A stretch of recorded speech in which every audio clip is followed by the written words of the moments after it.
Oh, here's the mindful man reading another chapter entitled Sunshine. It was a relief to get outside into the clean, smokeless air, and Josh was coughing out puffs of smoke from his lungs, with Tom patting him heartily on his back. "Sorry, son," he said, "but it goes with the territory. He won't visit us, we have to visit him." Ron was a bit of a recluse and he loved to stay in and listen to the radio or go through his vast array of books. "Everyone's different," said Tom. "There's no point trying to change him." Josh nodded and they ambled back home, bouncing on the seats over the country lanes. The sunshine made everything tiring, and when they got home, Tom filled two large glasses with sparkling lemonade. It didn't take them long to drink it down as they were both famished. "Now then, son," said Tom as he wiped his mouth energetically, "what's your plan for the day?" The truth was Josh didn't know, but he knew he'd think of something. "I'm off to the garage," Tom said. "See you at tea time." Josh set off, not having a clue where to go. The only good thing about where they lived was that it was surrounded by fields. He loved nature and he didn't have much time for the town or shops. He didn't want to buy things, he wanted to do things. Luckily, he remembered he still had most of the thick dark chocolate in his pocket, and he broke off a piece and he placed it in the corner of his mouth. He knew it would take time to melt and he savoured the flavour. He could see a small village in the distance beyond the green fields and he decided to walk there. It was so far in the distance that he wasn't sure how many miles. It was like an optical illusion. It was a beautiful day and butterflies were hovering around him as he slowly plodded it on. After about half an hour, he came to a fence, but there was no footpath beyond him, and so he decided to climb over and stay close to the bushes to guide him on his way. He could see the village twinkling in the distance, and he looked back, and he could make out that he'd walked about a mile. He'd never gone beyond 5 miles before, but this could be the day, he thought. He popped another piece of chocolate into his mouth and looked up and realized that he could see a yellow shape in the distance. When he got closer, he realized it was a tractor, and then to his surprise, he heard a strange noise. He stopped and looked round and could make out a shape in the distance, and it was moving. It was a herd of cows, and Josh wasn't worried as he'd been around them before, and they'd always seemed peaceful. What he didn't realize was that in the middle of the group of cows was a bull, and she was angry. Josh was lost in a daydream, and he didn't notice them getting closer and closer, and then he heard their hoofs pounding. It started as a low rumble and then grew louder like 100 drummers. He looked up again, and with horror he realized they were heading towards him. He didn't think they were friendly. The fence was too high to climb over, and it led endlessly into the distance. He was trapped. He wasn't keen on being trampled under the heavy hoofs of angry cows. He had to think of a way to escape. There's only one option, and he took it. He headed for the yellow tractor. He could see the door swinging open, and he knew he'd be safe there. As he walked briskly into the middle of the field, he noticed the ground was becoming muddier, and his white pumps were rapidly turning brown. But that was the last of his worries. Now the cow's hooves were thundering in his ear, and he didn't dare look back. He was afraid he'd slip on the muddy ground and be trampled and flattened under the angry hooves of the cows. He grabbed the swinging door of the tractor and pulled himself up. He could hear the cows snorting and feel their breath descending on him. He shut the door and wiped the windows to see a mad mass of angry cows, inches from the glass, sending dust and mud into the air with each angry stamp.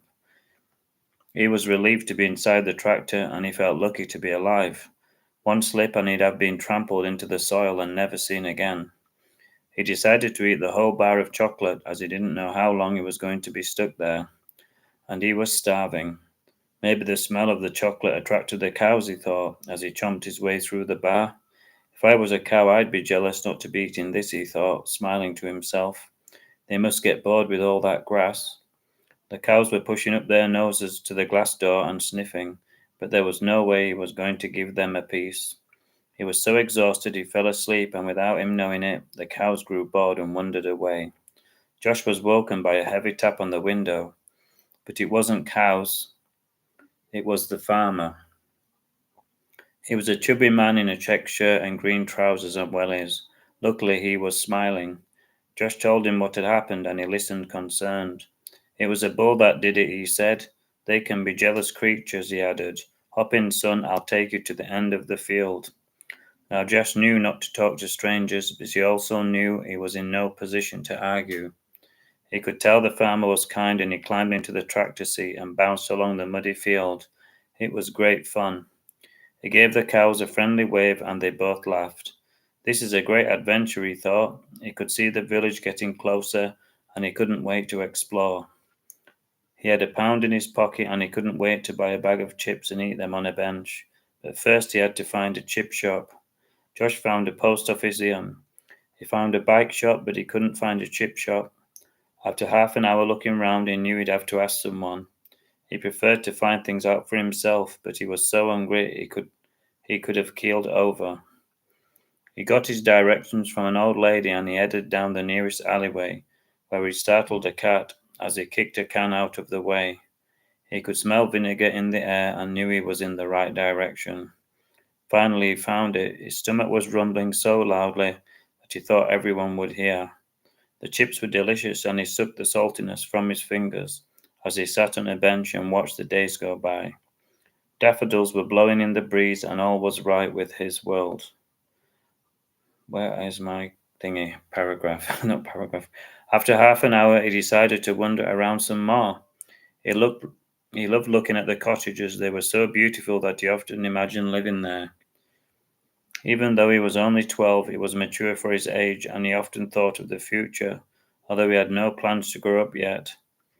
He loved living with his dad. They got on well together. His mum had died in childbirth, and to most boys, that would be traumatic, but Josh accepted it, like he accepted most things. He could tell life was cruel just by observing nature, but he didn't want to dwell on bad things. He only cared about the good. He lived for pleasure, and who would argue with that? Tom was always telling him to make the most of every day, and he was determined to do it. He wandered around looking for somewhere to go. He stumbled on a churchyard and decided to investigate. He liked looking at the old headstones, and he liked the tranquility of the place. A crow circled overhead as he walked around, and he was glad it was daylight. Being in a churchyard in the dark was not his idea of fun. It took a while for him to notice the lady sitting on the bench outside. She smiled at him, and he continued reading the headstones. He tried to imagine what life was like living in the past. He knew that it was a simpler time, but also a lot harder. He hoped to live to be 100. It was obvious to him that people died a lot younger in the past, and that wasn't cool. He watched as the old lady got up from her seat and went over to an old crumbling headstone and knelt down. Josh was distracted reading all the unfortunate names on the headstones, and he looked up to see the woman, but she was nowhere to be seen. He walked over to the headstone and looked around. She couldn't have gone far, he thought. Maybe she went for a walk. He ran round, wondering where she had gone, but she was nowhere in sight. A curious thought made the hairs on his neck stand upright. What if she wasn't an old lady, thought Josh. Maybe she was a ghost. He didn't want to hang around long to find out, and he quickly left the cemetery before any more strange sights could reveal themselves. It was time to head home. Luckily, the field was empty of cows, and he brushed the mud from his trousers and knocked on the garage door. Tom opened it, covered in oil and grease on his blue overalls, but he looked happy. "Hi, son. How's your day been?" "Oh, okay," said Josh. "I just had a quiet walk round the village." There was no mention of cows. "Are you hungry?" inquired Tom. "I'm starving, Dad," Josh replied with a grin. Pretty soon the eggs were bubbling and the chips were frying, and a delicious meal smell filled the kitchen. Josh was so hungry he couldn't wait to tuck in. I may have forgot to put chapters in, but it sounds okay.